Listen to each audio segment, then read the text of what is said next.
So first, I'm excited to introduce Jen Lewis. Jen is the founder and executive director of Purse and Clutch, a certified B Corp that creates living wage, sustainable employment for global artisans with limited opportunities. Starting from the raw materials and ending with you carrying the most beautiful bag in the room. This year, Jen has launched a new ethical manufacturing course from sketch to product, where she walks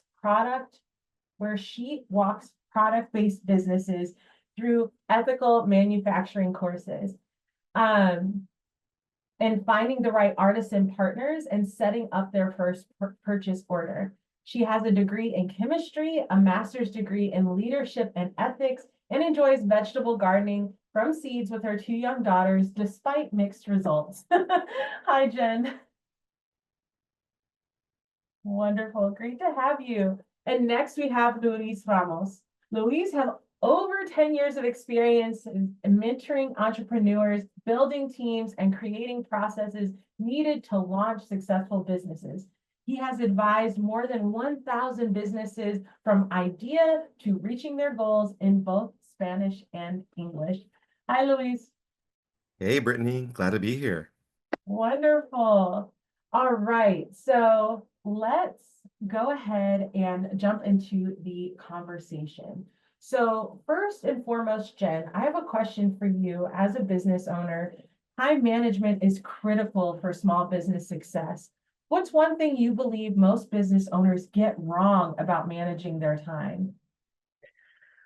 Yes, it's hard to just go down to one thing. I think but I think it's being reactive instead of proactive in how you spend your time and how you spend your day. I think it can be so easy to check emails right when you get a notification, or you get sucked into Instagram when you were just gonna look up a hashtag, or lost in just the hustle of all of the details of running a business, and not really creating and protecting time, and almost more importantly, like your energy to be able to really think and dream about these bigger plays that you want to make to scale your business.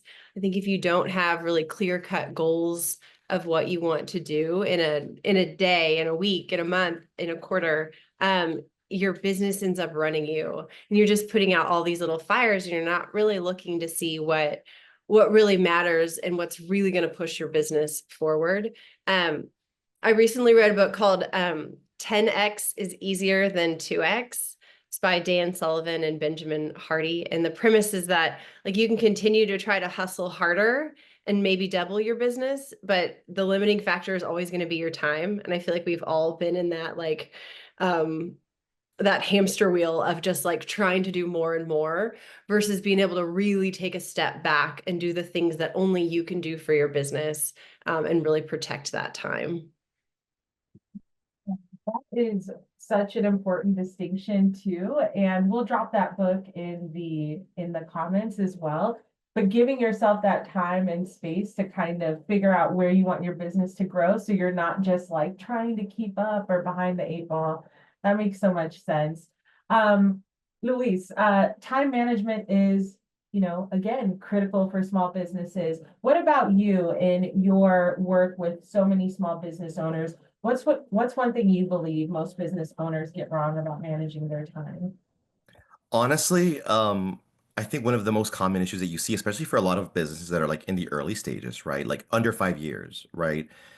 A lot of businesses are wearing so many hats at the same time. So it's like a big time balancing act at the same time, right? And and Jen, you nailed it perfectly, honestly. Like the main challenge that I see a lot of businesses having is that they're so reactive in their day to day, right? A lot of individuals don't really have a plan for the rest of their day, for the rest of their week, for the rest of their month, right?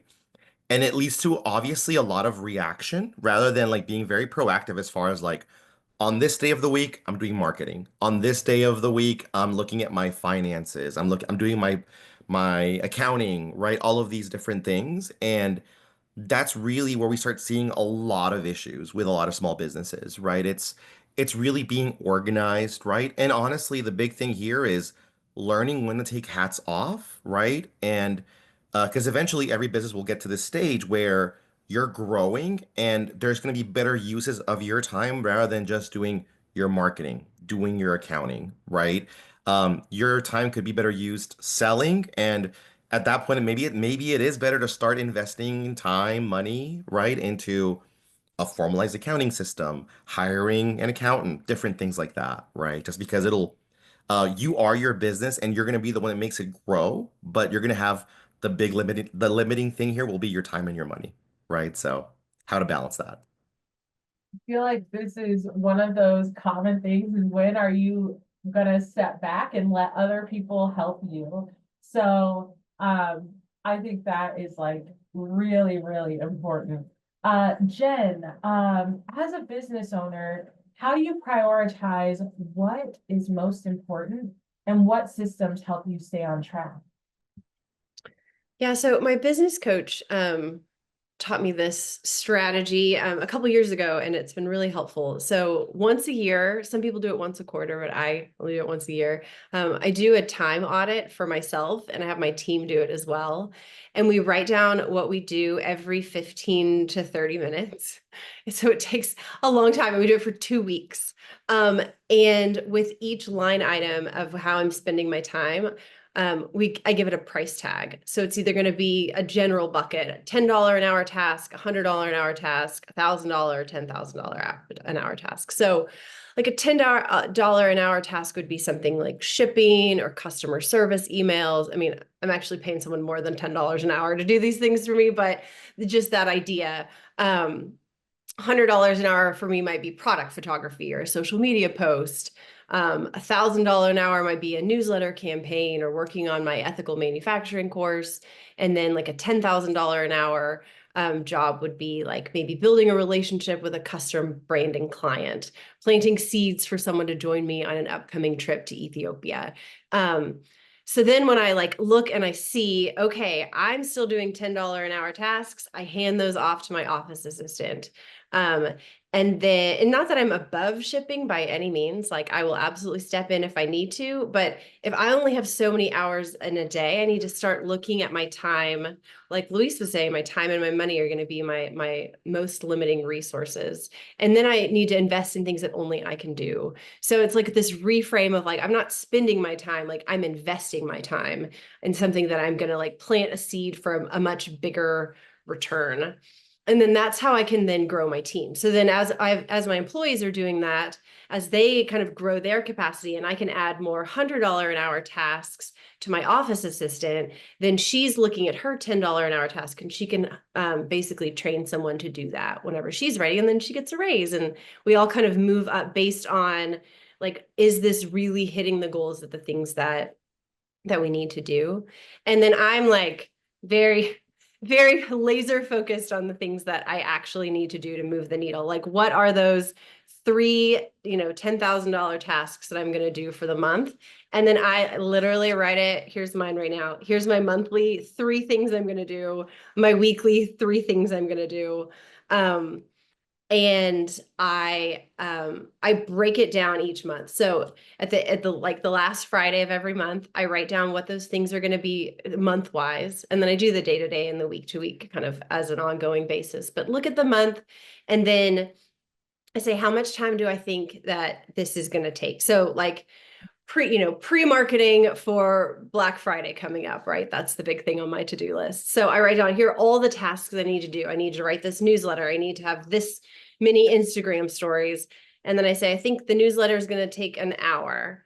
And then I double it.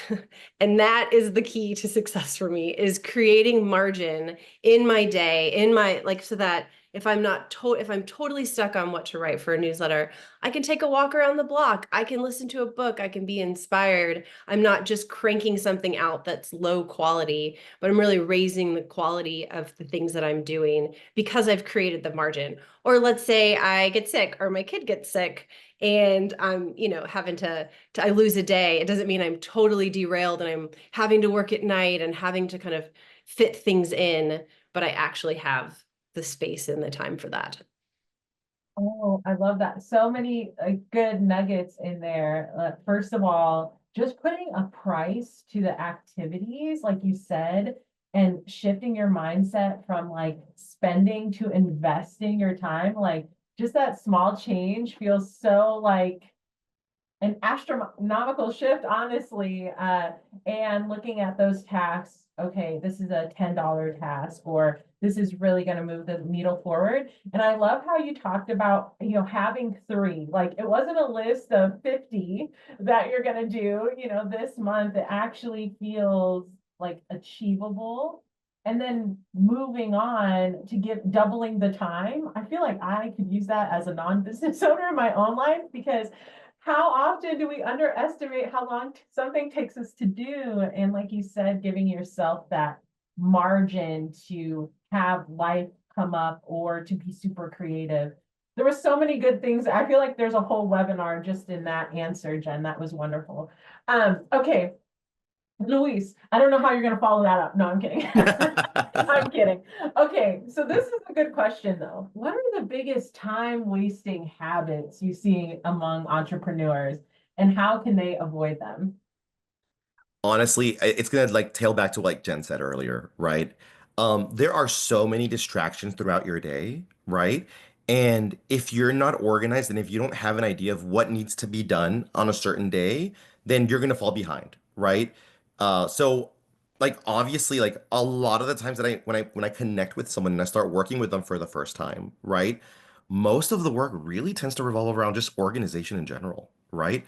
A lot of individuals are running their business kind of like at the willy-nilly, right? It's like chasing one opportunity after another, right? And really just trying to say like, I'm just trying to get my sales up. I'm just trying to make this money, trying to bring, trying to bring this cheddar home kind of thing, right? But oftentimes they're doing it in such an unorganized fashion that there is like when I start like working with them and we start saying like, tell me what you did today. Tell me what you did yesterday, right? I start noticing that most of that day was filled with distractions, right? It was filled with missed opportunities. It was missed with trying to chase certain things and not really getting anything out of it, right? So, um, what I tell a lot of business owners, it's like, yes, you want to chase sales, right? But you want to do it in an organized fashion, naturally, right? And you also want to make sure that throughout your day, throughout your week, you make your calendar very manageable, right? If you kind of like what was mentioned earlier, if you put 50 things in your calendar, it's not going to get done, right? It has to be very much bite-sized. It has to be easy to digest, right? And if you do, I usually tell someone, 2 to 3 things, right, in a day, that's great, right? You can start working on certain different things, keep the train going, right? And then kind of like have like one big project that you're working on, like during a period of the day, right? Really just organizing yourself in a way where you're essentially taking care of the back room at the same time, and making sure that you're on top of everything else. It's gonna only take you so much further, right? And it's kind of like the big thing that like in business, it's like a lot of individuals are working with like in their business, right? But they don't really work on their business. So they really don't get this top view of their business. They don't see kind of like the mechanisms, the cogs moving behind it in like the background, right? And they may not notice that like, oh my gosh, like my marketing isn't doing too great right now. Or you know what? My inventory is falling behind, right? So it's usually a lot of individuals that are just so preoccupied with like the day to day, trying to make that sale, right? That you really start ignoring anything else. And unfortunately, that limits your ability to grow and it could also potentially lead you to like ultimately shuttering your business, right? If you don't like catch things that may be pulling your business down at the same time, right? So very important. Oh, and I like what you said about, it's the day-to-day tasks. We just want to, I mean, we have a business, we want to make money. Like, that's important for keeping our business going. And at the same time, like, making sure that you have the space to kind of look where you're going outside of, okay, what am I doing Tuesday? Okay, what am I doing Wednesday? Okay, Jen, can you share an example of how you streamline a specific part of your business to save your time and your energy? Yeah, so I really like to set rhythms for different kinds of days. So there's days for dreaming, like Luis had mentioned, and there's days for all the little tasks that are going to come up, and then being really thoughtful about that. for who I am and what my personality is. So I know that on Monday, like I'm going to want to get down to like crossing things off from the weekend. So I set Tuesdays as my like bigger project. So like Tuesday morning, like you can never book a meeting with me. Like I'm unavailable. I don't go into my studio, and actually my employees don't go into the studio either. They work from home on Tuesdays as well. And so in case I do need to go into the studio, I have this like kind of protected space, but that's when I work on those $10,000 an hour tasks. And I usually start by trying to like go for a walk, or I have like a workout. I go to a workout on Tuesday afternoons. I make sure I go to sleep early on Monday night, because then I'm more well rested and I'm not frantic, because I'm, a whole person. I make sure that I eat a good breakfast. I mean, things like that, to really say, okay, this is going to be my day that I'm investing in my big creativity, and I'm going to be doing kind of scary things. Like I'm going to send the big email. I'm going to really go for it. And that takes taking care of yourself to be able to do that. It can't just be the quick email that goes out. So really kind of prepping for that day. Sometimes I'll work from a library or a coffee shop. I'm really thoughtful about where I'm working. There's a book, it's the same author, Benjamin Hardy, that wrote the 10X is easier than 2X. I must have gone down the rabbit trail of an author, but his book, Willpower Doesn't Work, is really helpful for kind of setting up the structure around you so that you are set up to do the kinds of work that you're doing. Whereas on Wednesday, both of my employees are in the studio. That's their day to ask me questions. I'm available to them to get their projects going if their projects are at a standstill. So then on Wednesdays, I do all the daily grind tasks. I take meetings, but have time in between so I can talk to my employees. I edit photos. I don't try to dream up anything creative, because I know I'm going to get interrupted. The other thing I really like to do is to batch things, like answering email. So like instead of answering it every time I get an email, I'd really try to schedule like 2 30-minute blocks in my calendar day. And then I respond, and I catch up. And if I don't get to something, I just push it to the next block, and I really have to cut myself off. Which means I might not be really responsive to email, but realizing again, like I'm in charge of my time. Just because someone sent me an email does not mean that I have to respond immediately. And I think when you're not in that fear of missing out on that next opportunity, but really taking charge of your time, then I think you can start being more intentional with kind of what you're doing. I really also like how you mention your schedule, so you know what you're going into, but also the different like energies. Like I know I'm going to get interrupted on Wednesday, so I'm not going to be doing these like big picture, where's my business going to be? Because like maybe right before you have the big idea, someone's knocking on your door. So you can't get it back. So that is so helpful, and a really good way to look at it, like where is your business at and what do you need to accomplish. And I also loved what you said about going to different places, like how your external environment also kind of signals what you're going to be doing. That was really helpful. Okay, Luis, what role does strategic planning play in this effective time management? And how can small business owners start incorporating it? Honestly, if you're still like for like anyone in the audience, right? If you're like still very new to this whole like concept of just like organizing your time a little bit better, right? One of like the first things that I do whenever I meet with a new client that is kind of like struggling with this, right? First thing that I'll ask them to do, it's like, all right, sit down, right? Whether with me or like, I'll give it to them as like a homework assignment, right? And I'll say like, all right, sit down and I want you to write down kind of like, tell me everything that you did last week on a day-to-day basis, right? Tell me everything that you did on Monday, Tuesday, Wednesday, Thursday, and how much time did you spend on that, right? And then I asked them to do the same thing for the following week and just really, are you doing the exact same thing the following week, right? And if so, tell me how much time you're spending on that as well, right?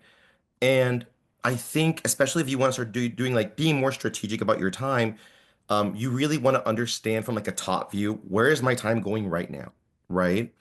And usually at that point, we'll reconvene, we'll meet again, and then they'll show me this list and they'll say like, all right, Luis, and then we'll start organizing all of those, like everything that they're doing, we'll organize it into like different buckets, right? Administrative work, sales, marketing, like finances, and we'll start really just kind of getting a better understanding as far as like on a day-to-day basis, on a week-to-week basis, you're spending X number of hours doing this type of task, right? And it's kind of like, and then we start leading to this conversation very similar to what Jen mentioned, right? It's like, what are those $10 tasks versus what are those like $100 tasks? What are certain things that you can start automating or taking out of your purview that could be better, maybe assigned to a personal assistant? That could be better off. Maybe like you can start leveraging technology to do some of these things for you, right?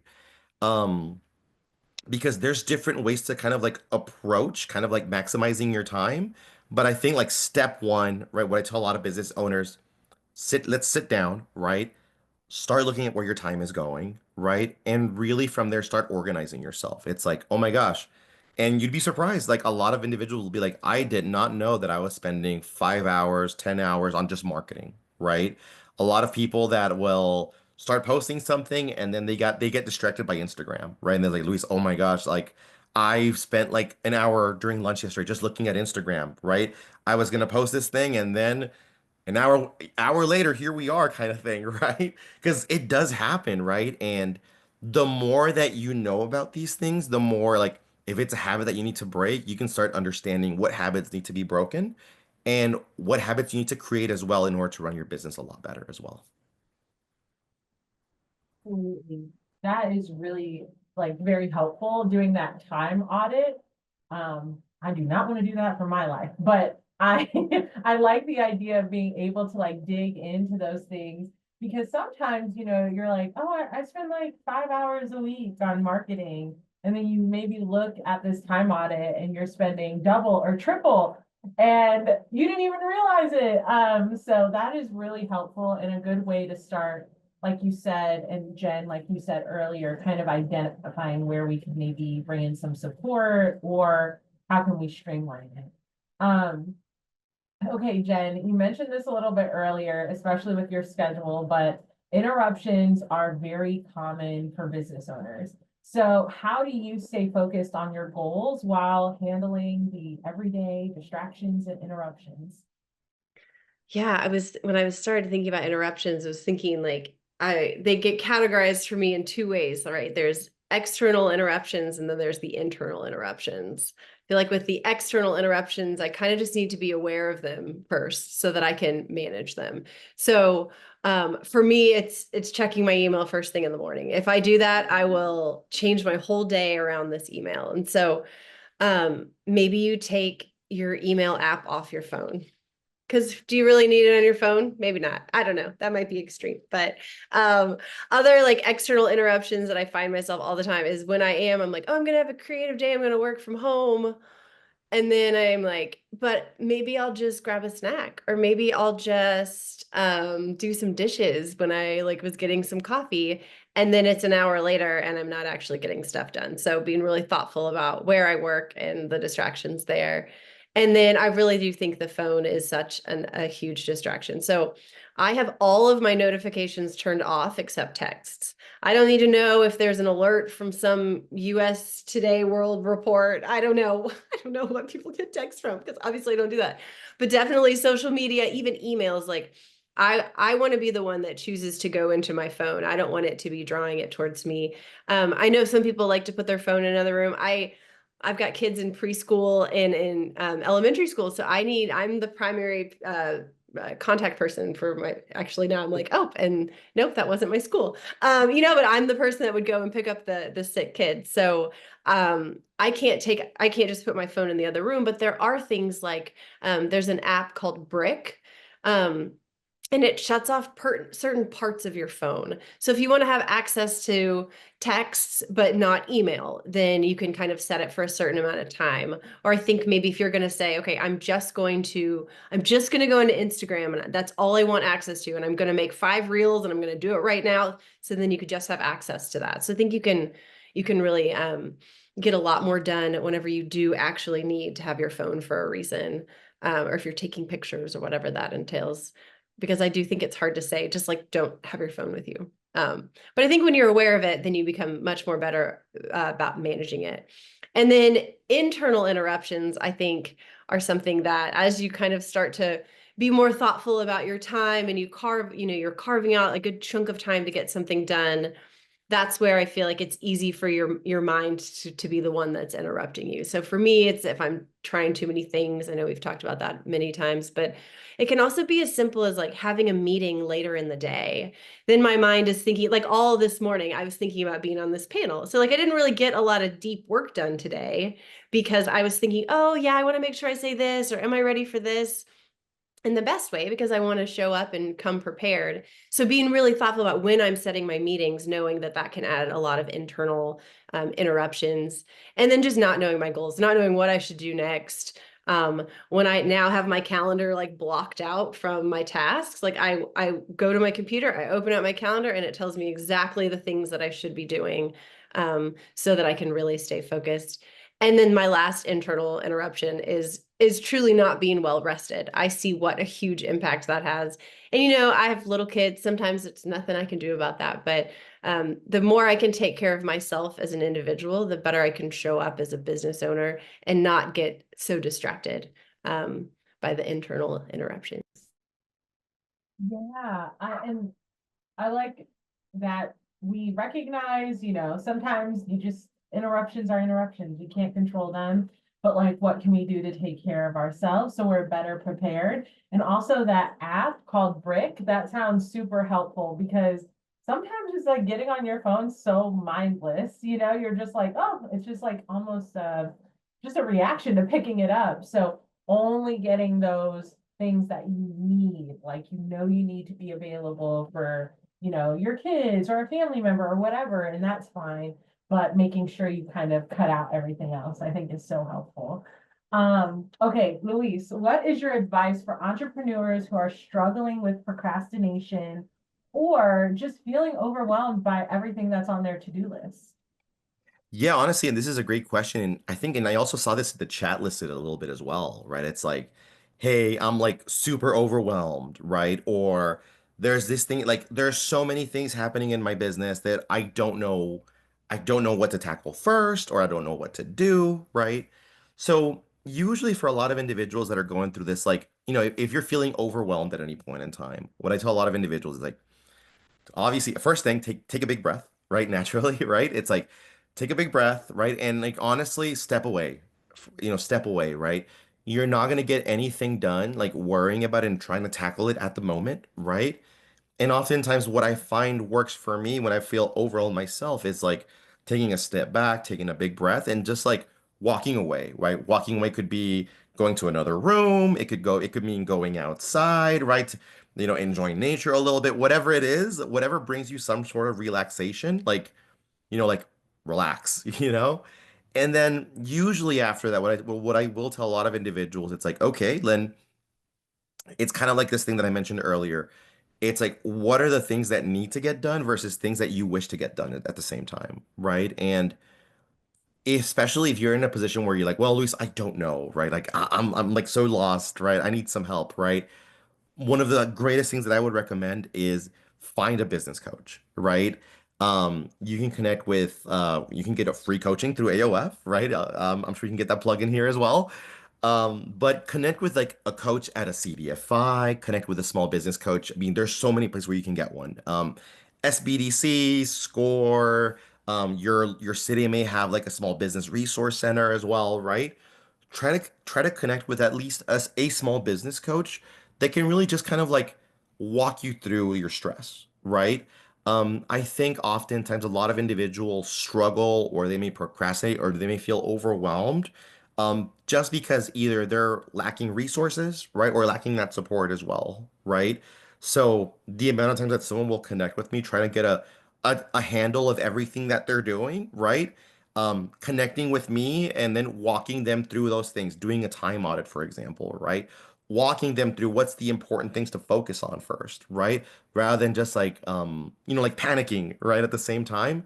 Usually at the end of those calls, a lot of entrepreneurs will say, like, I feel so much better about where I am right now, right?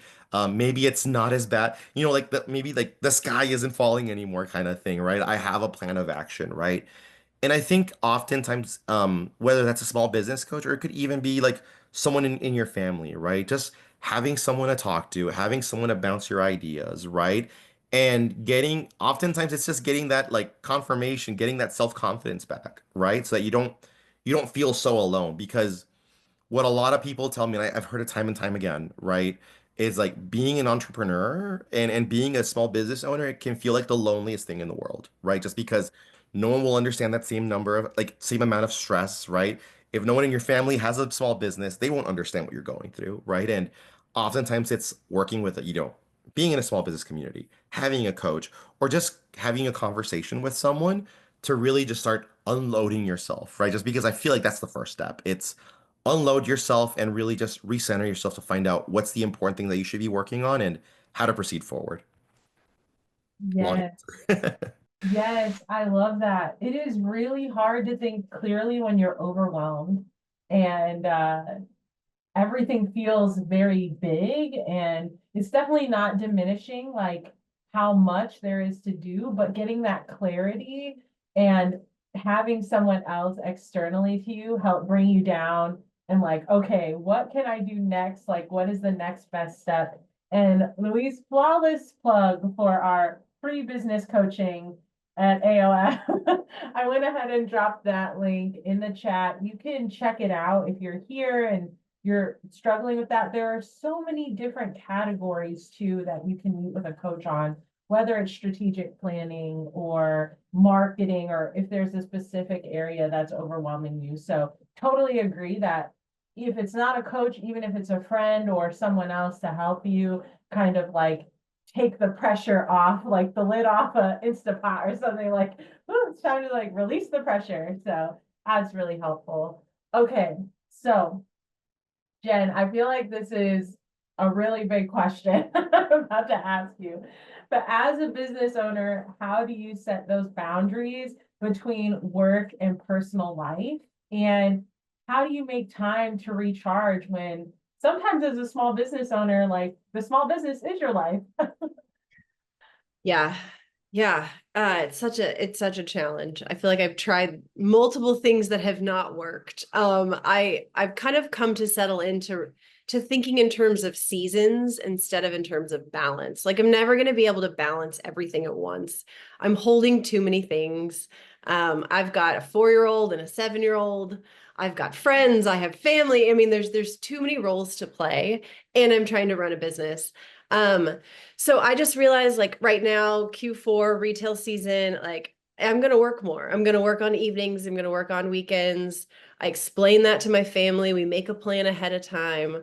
Um, Try to make sure that my husband is well resourced when we go into these weekends when I'm not going to be there if I'm doing, whatever open studios. I find that to be really helpful. Or as I'm traveling more for business, I find what's actually nice about travel is that I'm just playing one role at a time. I'm just an entrepreneur, and I personally enjoy traveling, so it feeds into that. So I feel like anything I can do to really separate out my roles and not try to do them at the same time, then I do them well. Otherwise, I don't do them well. So like if I'm being a mom and I'm in mom mode, I don't try to do a quick Instagram comment or do a quick something for work because I just can't do both well. Um, so then like, even for example, like after this panel, like I'm going to go pick up my daughter in about an hour. So instead of scheduling something between the panel and picking up my daughter, I'm going to, you hear me talk about going for a walk a lot. It's finally nice weather here in Austin, Texas. So I got to get out while I can, but so I'm going to go for a walk so that when I go and pick up my daughter, I am not trying to hurry up and finish something before, but that I'm like truly like present as a mom because I've created some of that transition time. And then I find when those urgent things do come up when I'm with my family, if I can tell them like, hey, I need to take care of something for 10 minutes. I'm gonna go back to my room. I'm gonna let you guys play, if it's safe. And I'm not trying to do both. Again, I feel like any way that I can communicate that to them and really model to them, okay, I'm going to take a step back from being a mom for a second, and then I'm going to go work. The other thing that I find that is helpful for me is being really proactive about self-care. And I feel like self-care can almost be this like greenwashing term where it's like, go take a bubble bath. Like, I don't really like bubble baths, but like figure out what that thing is that feels really life-giving and incorporate it into your week. So for me, it's a circuit workout class, and it's on Tuesdays and it's on Thursdays. It's 45 minutes, and it's like I'm lifting heavy things and I'm thinking about nothing else but if I can lift a heavy thing. And I find that to be really helpful, and I prioritize those. I think it's easy to think like, oh, I'll let someone else schedule a meeting with me because it's just a workout class. But I really protect those times so that when I'm having to do a lot, like I am resourced and there's time for me, because it's too easy for like my family gets me, my husband, my friends, but then there's not time for me to really center myself. That is such a good point. And like you said, it's so easy to just be like, oh, it's just my workout class. Like, I'll just take this meeting, and not realizing how much that kind of helps you think clearly or bring more creativity to your business, or just let the steam off like we were talking about earlier. And a lot of times I feel like we or underestimate how flexible other people can be. Like, we don't have to be the only flexible person in the room. Like, someone might just be like, I just threw out a time. Like, I'm happy to meet anytime, you know? So just having that ability to, kind of protect your time when you can, is really, really helpful. Okay, so we've talked a lot about like, mindset and some real practical strategies on how can you figure out what you need to be working on. But I want to ask Jen and then Luis, what are some of your go-to tools or apps for managing time and boosting productivity? So my biggest one is the most simple, which is Google Calendar. And I have different, different calendar blocks that I live by. But in conjunction with that would be Calendly, where it can schedule meetings for you. And so I know that I've got maybe 3 different kinds of meetings in general that people will try to schedule with me. And with Calendly, you can kind of set different availabilities. So that's where I can go back to saying, okay, on Wednesdays, I can take kind of more chit chat meetings. So then those can only be scheduled on Wednesdays. And so you can be really thoughtful about really using that almost as a personal assistant for scheduling those meetings. I mean, it's all of mine are like very low tech, like accountability groups. Like we talked about this, like find a few other entrepreneurs who get it and meet at the end of each month and come up with your goals for the next month together, which is lovely. And then you can say, here's how it went. And I feel like that goes well. Time tracking, I literally do that on an Excel spreadsheet. It's nothing fancy. And I find sometimes when you get too fancy with apps, you're spending all your time trying to figure out the app. And I find sometimes just the most simple version doesn't suck up more of my time, ironically. And then the last kind of framework that I'll share that I found to be really helpful is something that my business coach, which I would also recommend a business coach, hands down, that has been a huge game changer for me in terms of being able to actually scale and not just get stuck in the hustle. But she has recommended, and her name is Emily Gray. She's an amazing business coach. I would highly recommend her as well. She would recommend it. She calls it the 4 Ds. And so it's do, delegate, defer, and delete. And so when I have all these lists of things, what is the stuff that only I can do? It's urgent, it's high ticket value, like that's what I need to keep on my plate. If it's urgent but a lower ticket value, like that's what I'm going to delegate. If it's not urgent but high ticket, then I'm going to defer that and I'm going to give it a time. I'm going to say I'm going to do this in Q1 of 2025 so that it is off my brain. And then really like judiciously deleting things. And I try to make sure that I'm deleting things based on profitability. I think it's too easy to find other things to like, oh, I don't really like doing this, or what can I delete? But I really look at the numbers. So for example, I do a lot, or used to do a lot of in-person markets and sales, and they actually generated a lot of sales for us. And I thought, we're getting lots of people on our newsletter, we're connecting one-on-one. This is amazing. But actually, when I ran the numbers, it was one of the least profitable things because it took so much of my time. It was like 2 or 3 days ahead of time, the prepping, the paying, paying employees. So we just cold turkey stopped doing markets a couple years ago, which was terrifying because the sales freaked me out. But when I could look at the bottom line numbers and say, you know what, this is not worth the time. And so it really allowed me to free up the time and energy to pursue the custom branding that we've been doing and to create this ethical manufacturing course that I was able to put together, that I'm able to reach so many more people and have so much of a bigger impact. And it's so much more profitable because of that. That is, I mean, that's huge, right? Like running the numbers and seeing that one of the things that feels most profitable actually isn't, is like, what? Like, I feel like my jaw would be on the floor because I'm sure you're like going in thinking I'm about to like make this money, as Luis mentioned, you know?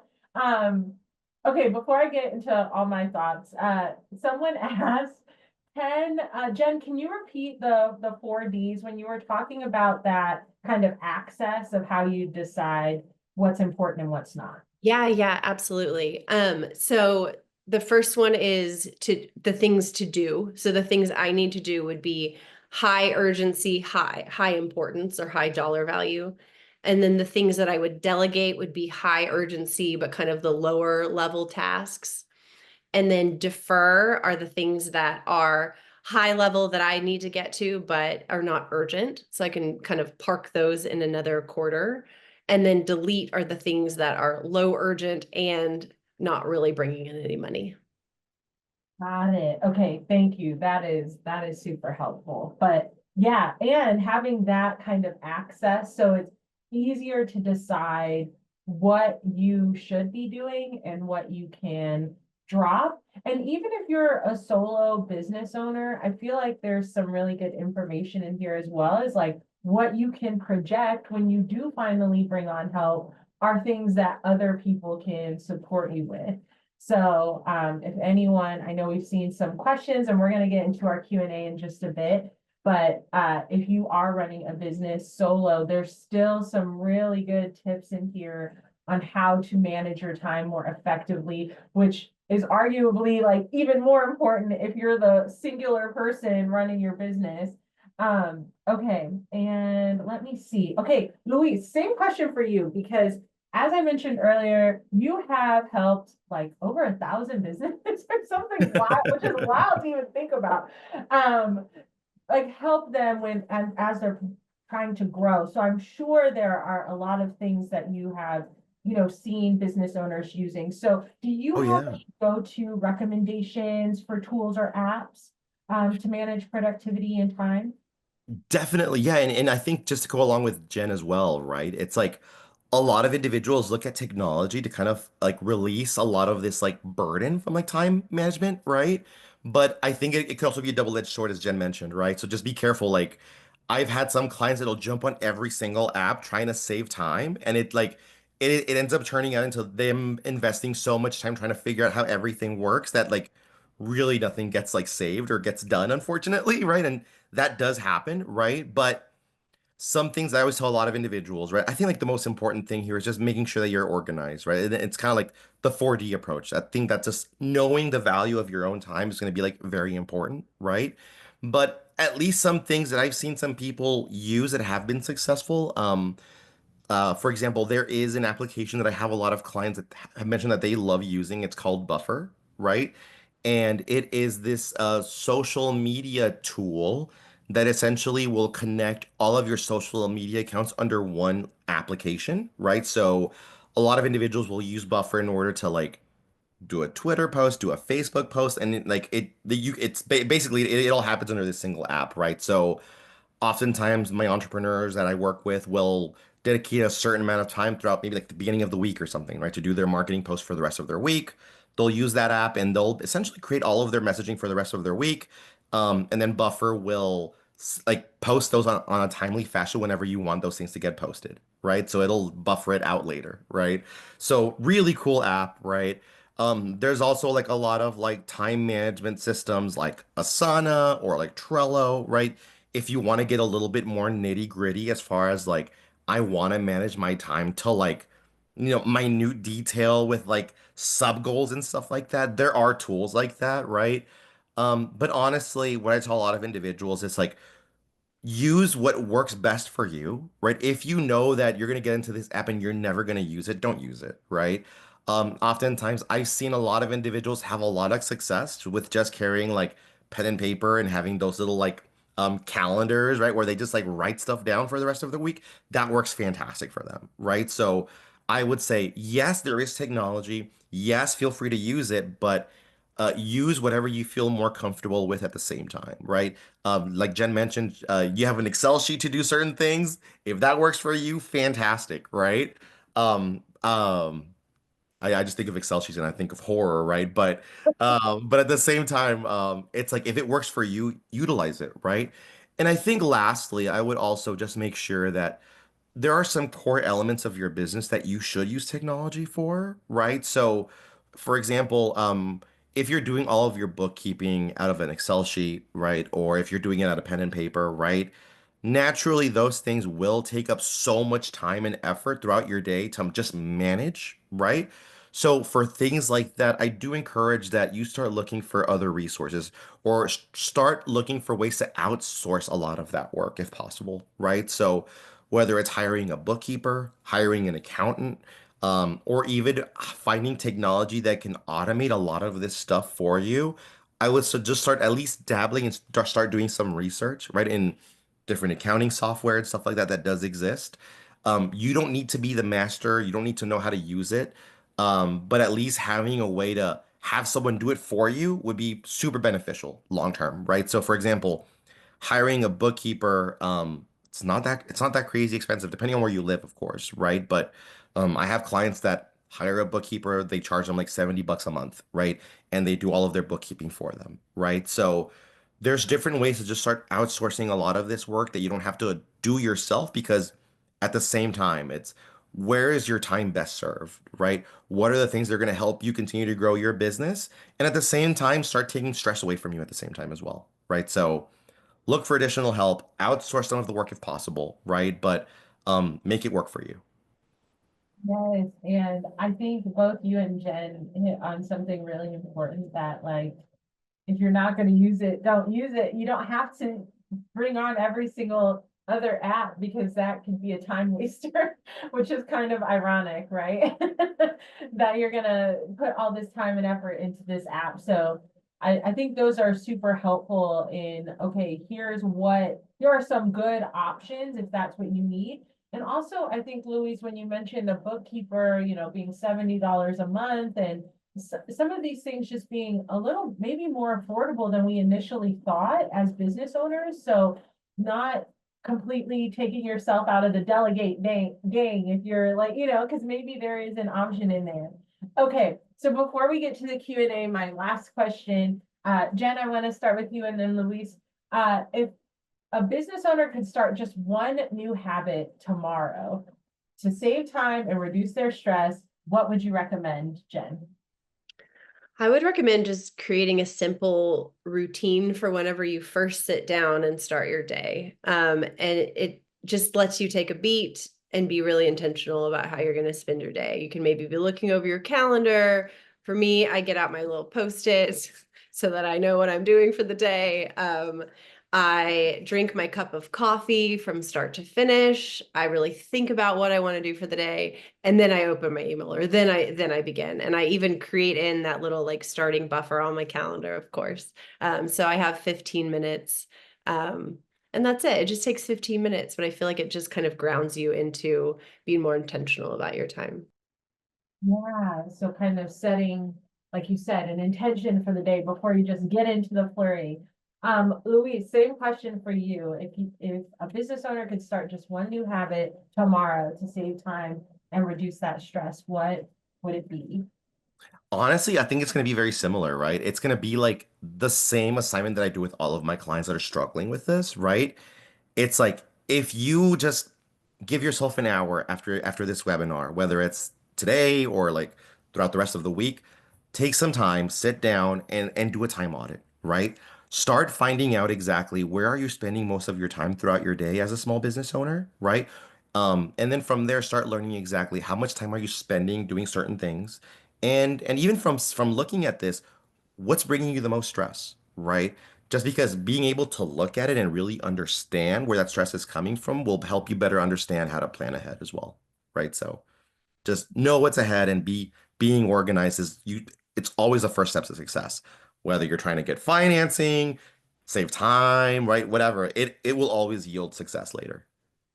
Yes, I love that. So being able to like tomorrow, everyone just try and give yourself 10, 15 minutes to figure out where you're going for the day. Okay, we're gonna jump into our Q&A because we've gotten some really good questions. I am dropping the LinkedIn links for Luis and Jen in case you'd like to keep up with them. And, I get it. I think they are giving some really great tips. So I think we should all go follow them for sure. Okay, Jen, earlier on, you mentioned a book, 10X is better than 2X.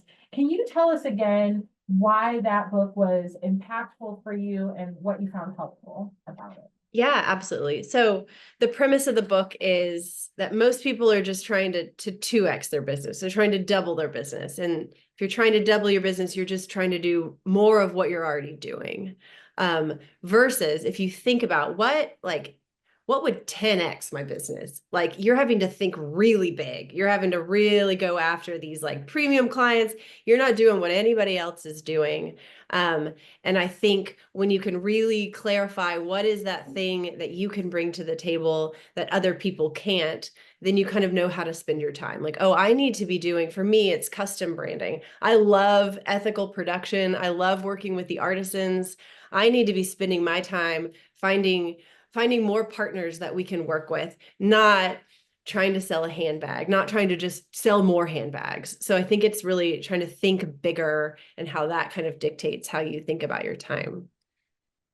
Wow. Okay, thank you for that. And I think I dropped the link to that book a little bit earlier. Okay, so Luis, next question is for you. So we've talked a lot about like delegating and bringing other people in, but can you give us some insights on if I am a singular person, we have someone who is a singular stylist in a salon, and they still want to grow. How can they effectively figure out I don't actually have someone to delegate with yet, but how can I kind of utilize those concepts even as an solo business owner? Yeah, no, great question, right? And especially if you're like still in this early stage where it's just you, right? The thing that you're going to run out the most fairly quickly is going to be your time, right? Eventually, like time is going to become the limiting factor. You may become incredibly successful. Maybe you're the best hairstylist in your area, right? And you're constantly being booked, right? At that point in time, you really can't grow anymore, right? Just because, only way you really grow is like if you're charging like $800 for like a haircut or something like that, right? Or you just start increasing your prices like crazy and people are still booking, right?